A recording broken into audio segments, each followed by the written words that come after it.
¿Qué tal? ¿Cómo les va? Bienvenidas, bienvenidos a esta emisión de jueves de Debate 22.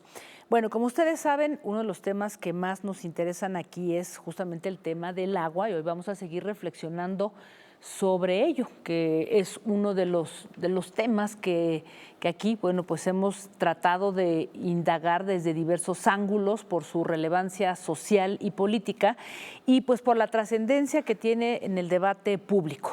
Así es que hoy vamos a hablar de cómo el cambio climático de alguna manera ha impactado, sobre todo a partir del fenómeno de la sequía que sin duda se da cada vez más recurrente. Vamos a tratar de entender dónde estamos paradas y desde dónde habrá que enfrentar este tema de la gestión del agua en medio de una problemática global que tiene que ver con la crisis medioambiental. Y seguramente este es un tema que tendrá que ser tomado y abordado por el siguiente gobierno en México, tanto a nivel federal como local. Así es que hoy tenemos el privilegio de conversar con pues, una de las investigadoras que quizá más saben sobre el tema, una experta, la doctora Fabiola Sosa, quien es doctora en estudios urbanos y ambientales, cuenta con estudios también de postdoctorado en cambio climático y gestión del agua por la Universidad de Waterloo en Canadá y es profesora investigadora de la UAM Azcapotzalco, también formas parte de la red climática de CONACYT. Muchas gracias, Fabiola, bienvenida. Gracias por la invitación. Al contrario, muchas gracias por estar aquí con nosotras. Pues decía yo que este es un tema que genera mucha preocupación y también demasiado alarmismo, confusión, información falsa. Entonces, en un intento de entender dónde estamos paradas, porque sin duda es un problema que hoy tiene mucha repercusión cuando se habla de la crisis del agua. Así es que para empezar a indagar sobre el tema, me gustaría que nos dieras un panorama desde tu perspectiva, dónde estamos hoy en medio de esta crisis medioambiental global y cómo está reflejándose en esta crisis del agua en México. Sí, la crisis del agua es una crisis que no solo se enfrenta en nuestro país, en México, sino a nivel mundial, en donde uno de los factores que ha estado impulsando reducciones en la disponibilidad del agua, cambios en el clima, pues es efectivamente este fenómeno conocido como el cambio climático. Sin embargo, enfrentar el cambio climático está muy relacionado con las distintas estrategias y acciones que se han emprendido a lo largo de las décadas en materia de gestión del agua. Por eso hay algunos países que actualmente se encuentran más preparados para hacerle frente a esta crisis del agua en comparación con otros países, como es nuestro caso, el caso de México, para hacerle frente a esta crisis. ¿En qué situación se encuentra nuestro país en este momento? En primera cuenta, más o menos el 60% del agua que se consume en México proviene de fuentes subterráneas, que es lo que la audiencia habrá escuchado con el nombre de acuífero. El 40% proviene de fuentes superficiales que comprenden ríos, lagos, lagunas, manantiales. Las principales ciudades del país dependen de las fuentes subterráneas, entonces actualmente estamos muy al pendiente de este proceso de sequía que implica que el volumen almacenado en un complejo sistema de trasvases de presas se encuentren por debajo. Muchas de las presas de nuestro país, por lo menos con estas lluvias, se ha frenado su descenso, pero siguen estando en niveles históricamente bajos, alrededor del 30%. Por lo tanto, las fuentes de agua superficiales y muchas de las ciudades pues están enfrentando esta situación que escuchamos y que a lo mejor a muchas personas no nos gusta, que es esta idea del día cero, ¿no? Porque una parte importante del volumen que abastece a la población proviene de este sistema de presas, pero nos estamos olvidando de lo que ocurre en términos de la recarga de las aguas subterráneas, porque para atender… Que son los mantos acuíferos, ¿no? Exacto. Porque para atender esta demanda que no se está cumpliendo con la disponibilidad de agua que existe, pues vamos a echar mano de bombear más agua de las fuentes subterráneas, sin en realidad atender el problema de raíz que tiene que ver con un uso del agua más eficiente, con identificar estrategias y áreas de oportunidad de fuentes alternativas de agua y también aprovechar algunas otras estrategias para poder evitar, por ejemplo, que entre el 35 y el 40% del agua en el país se pierda por fugas. Depende de las ciudades, pero más o menos es ese rango. Y en parte estas estrategias tienen que ver con visibilizar aquellas cosas que hemos dejado pendientes, como es el tema de las aguas residuales. ¿Qué son las aguas residuales? Las aguas residuales comprenden el agua que sale de nuestros hogares, que sale de la industria y que conforme un agua que ya no tiene estas características de potable porque se incorporan distintos tipos de contaminantes desde nuestros hogares, desde la industria, desde las distintas actividades económicas. Entonces, estas aguas residuales, por ejemplo, pues pueden tener la presencia de excretas, de orina o de algunos residuos industriales que se vierten en estos volúmenes y que se movilizan desde su origen hacia plantas de tratamiento de aguas residuales, ¿no? Que atienden la idea de remover estos contaminantes para reducirlos y para que el agua continúe su traslado hacia el mar y que alimente distintas cuerpos que hay pocas de agua. plantas, ¿no? En realidad en México, o sea, ese tratamiento de aguas residuales. Tenemos muchísimas plantas. Ajá. El problema es que estas plantas, por diferentes razones, no están operando al 100% de su capacidad. Hay estadísticas oficiales que reportan que más o menos el 60% del agua residual en México se trata. Sin embargo, es sabido de que en realidad es un volumen considerablemente menor, entre el 20 y el 30%, porque muchas de estas plantas ingresa el agua residual y pasa cruda, es decir, pasa sin ningún proceso de tratamiento.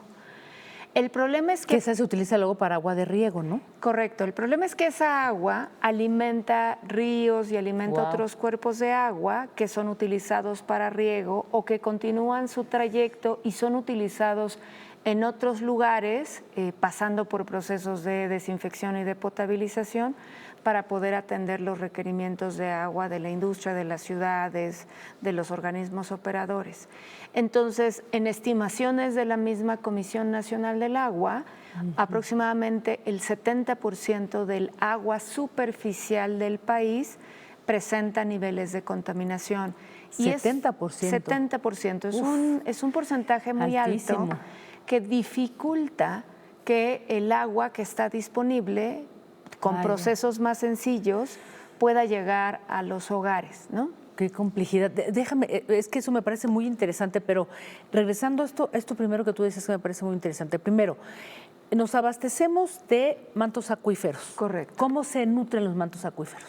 A través de la precipitación. La precipitación, exacto, la lluvia cae.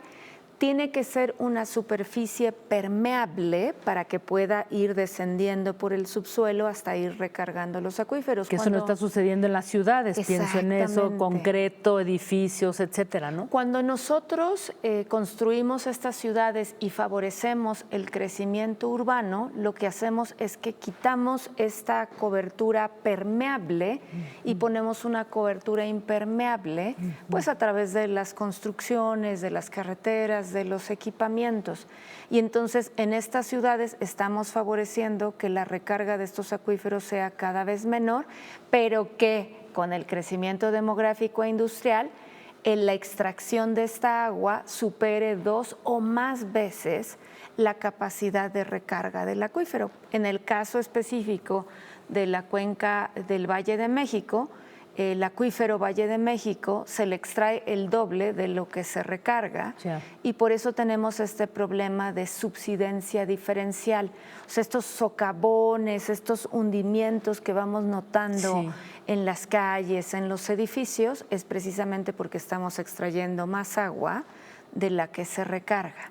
Y entonces de alguna manera se busca atender esta demanda y reducir la extracción, pues buscando fuentes superficiales. Pero muchas de las ciudades tienen que requerir a complejos sistemas de trasvases, a importar el agua desde otras cuencas, desde fuentes distantes, con enormes costos de energía para poder transportarlas, bombearlas y también con enormes costos ambientales. Vaya complejidad.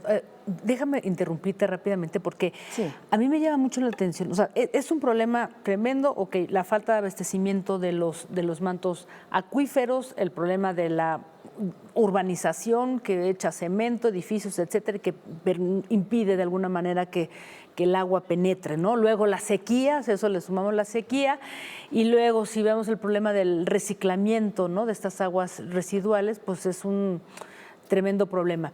Pienso, por ejemplo, además de esto, a ver si estoy en lo correcto, cuando las grandes inmobiliarias o no tan grandes extraen agua para poder poner pilotes y cosas en las construcciones, ¿no?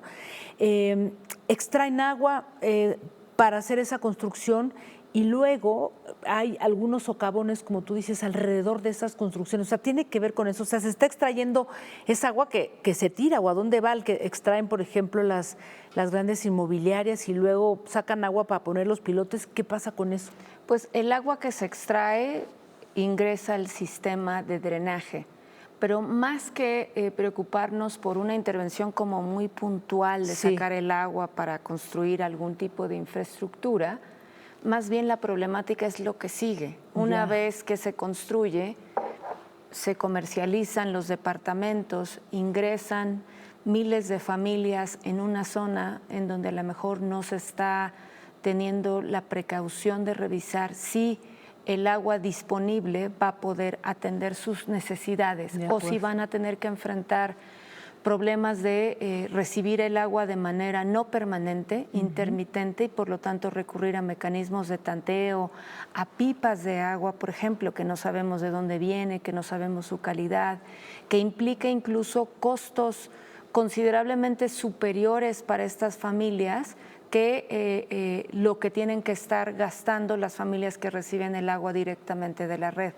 En estimaciones que hemos realizado, hemos identificado que incluso lo que tienen que gastar las familias para poder garantizar el acceso al agua cuando no la reciben de manera permanente llega a ser hasta 7 veces más que aquellas familias que las reciben de manera permanente, ¿no? Entonces, enfrentamos en todo el país un acceso inequitativo al agua, sobre todo en aquellas zonas que suelen ser más vulnerables porque suelen tener menos infraestructura que garantice su acceso.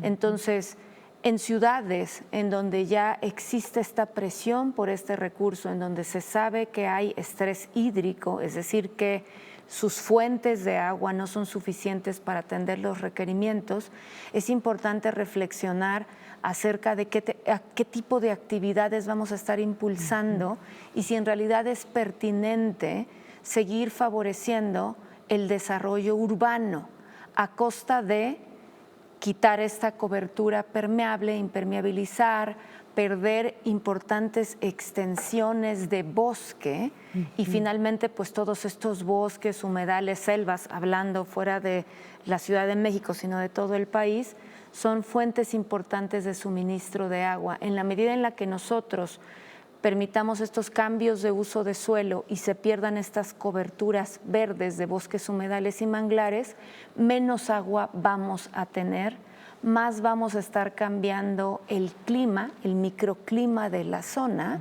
y más vulnerables vamos a ser a situaciones como las que estamos enfrentando actualmente asociadas a la sequía. ¿Por qué razón?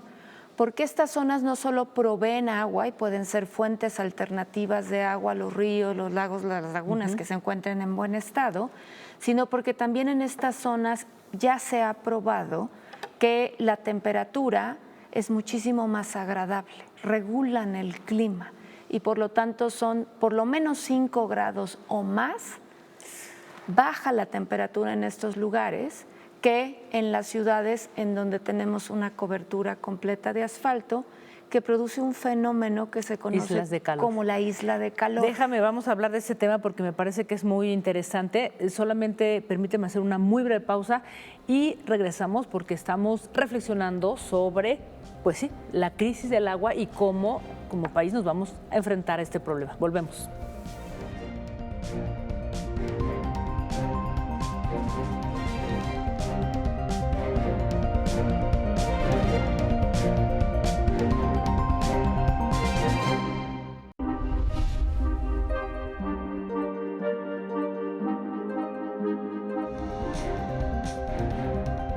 Ante esas disyuntivas, no debemos olvidar que la verdadera libertad comienza con el respeto a quien piensa distinto a uno. Para conocer es necesario preguntar. Apoyar a las mujeres, apoyar a los grupos vulnerables a través del arte y la cultura es responsabilidad de todos. Cultura y activismo para eliminar la violencia de género. Bien preocupante socialmente, que es el tema del clasismo, del racismo, de la discriminación, y que la única vía es la educación. Debate 22. Temas como la gentrificación, expulsión, la discriminación cultural y los desalojos masivos, pues volvieron a la discusión pública. Aquí está como el reflejo de esta gran ciudad, de este gran pueblo. Son estas cosas las que nos llenan el alma, son actos de justicia.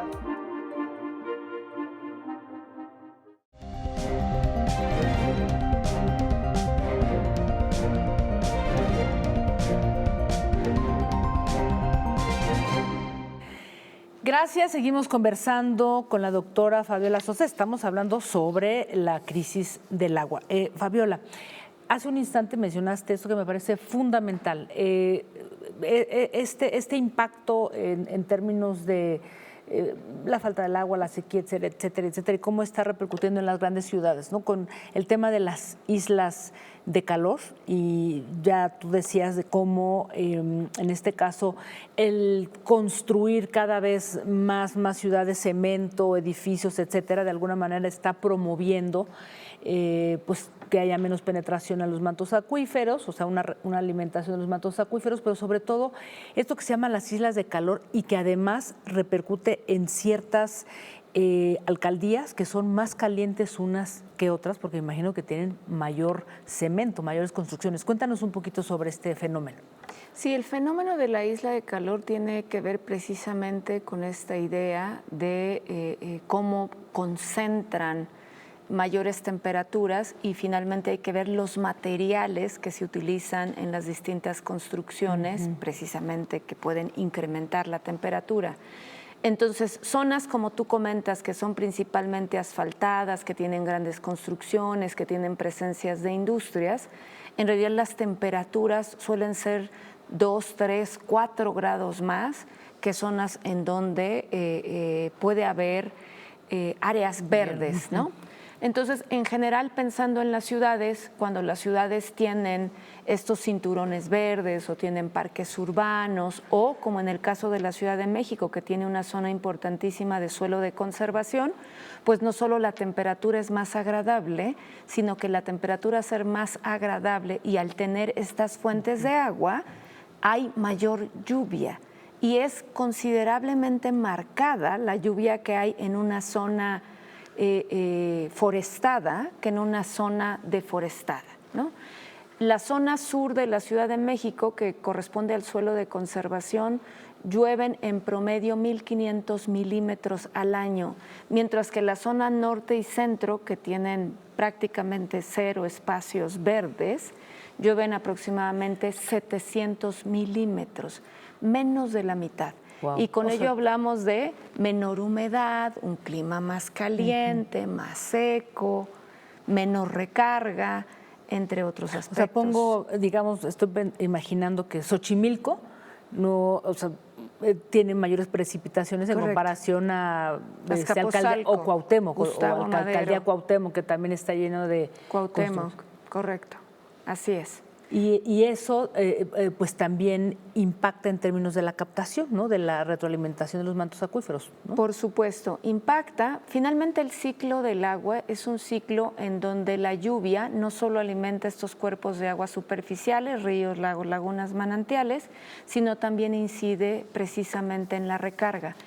Hay unas zonas que particularmente se deben de proteger, que son estas zonas de transición, como es la Sierra de Santa Catarina en Iztapalapa, en donde el suelo es más permeable y permite una mayor recarga. Entonces, zonas estratégicas de suelo de conservación, zonas de transición de recarga de acuíferos, tienen que ser sitios prioritarios para evitar cambios de uso de suelo, para evitar urbanización.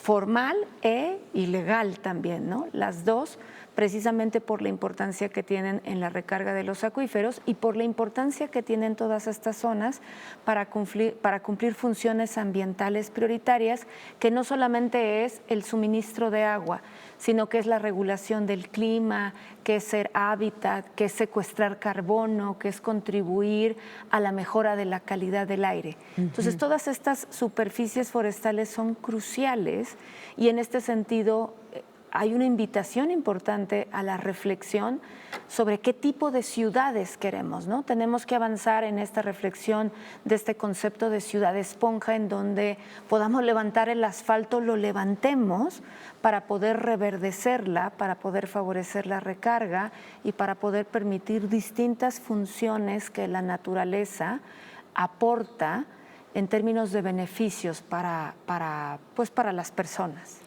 Se antoja casi imposible, ¿no?, pensar en este momento, pero mira, déjame ir a un tema y tomando algunos datos que tú das en un ensayo que me compartiste.